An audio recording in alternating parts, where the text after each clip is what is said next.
আসসালামু আলাইকুম। আপনারা সবাই কেমন আছেন? আশা করি ভালো আছেন। আমি আল্লাহর রহমতে আলহামদুলিল্লাহ ভালো আছি। তো আমি আজকে সুজি বরফির রেসিপি নিয়ে এসেছি, তো সবাই আমার সাথে থাকবেন আশা করি। ঈদে স্পেশালভাবে বানাইছি। তো চলে যাই মূল উপকরণে। আমি আবারও চলে আসলাম সুজির বরফির রেসিপি নিয়ে। তো আমি এখানে ঘি দিয়ে দিলাম 1 টেবিল চামচ। ঘি গরম হয়ে আসলে আমি এখন সুজি দিয়ে দিচ্ছি। তো আমি কিছুটা ঘি দেওয়ার পরে আমি ভালোভাবে সুজিটা ঘি দিয়ে ভেজে নিব।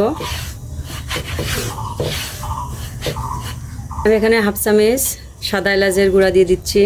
সাদা এলাচের গুঁড়া দিলে ঘ্রাণটা ভালো আসে, খেতে মজা লাগে। আমি এখানে গরুর তরল দুধ দিয়ে দিচ্ছি।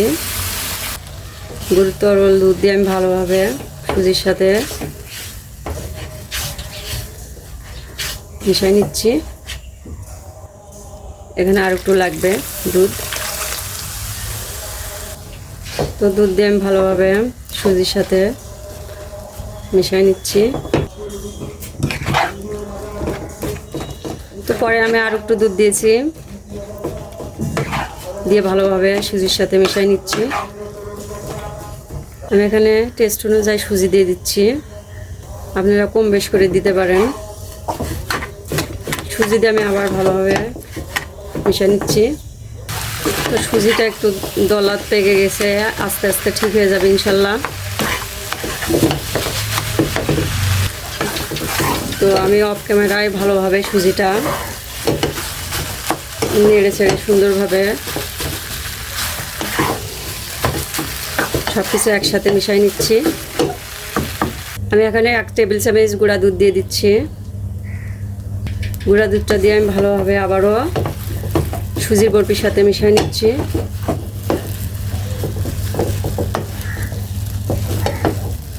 সবশেষে আমি আবারও ঘি দিয়ে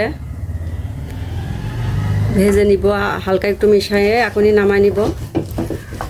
নামানোর আগে একটু ঘি দিলে খেতে অসাধারণ লাগে, ঘির ঘ্রাণটা থাকে। তো আমি একটু মিশিয়ে নামাই নিব। আমি এখন নামাই নিচ্ছি সুজির বরফিটা।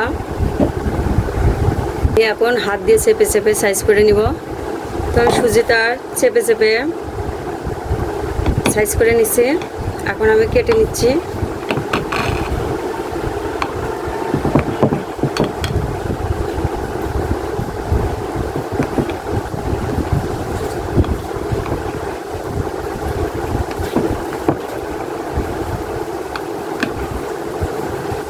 তো আমি কেটে নিচ্ছি। আমি এখানে কিশমিশ দিয়ে সাজাই নিচ্ছি। তো মাশাআল্লাহ হয়ে গেছে আমার। আমি কিশমিশ দিয়ে সাজাই নিয়েছি।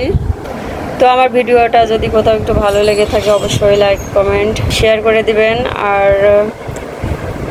সবাই ভালো থাকবেন, সুস্থ থাকবেন। আসসালামু আলাইকুম, আল্লাহ হাফেজ।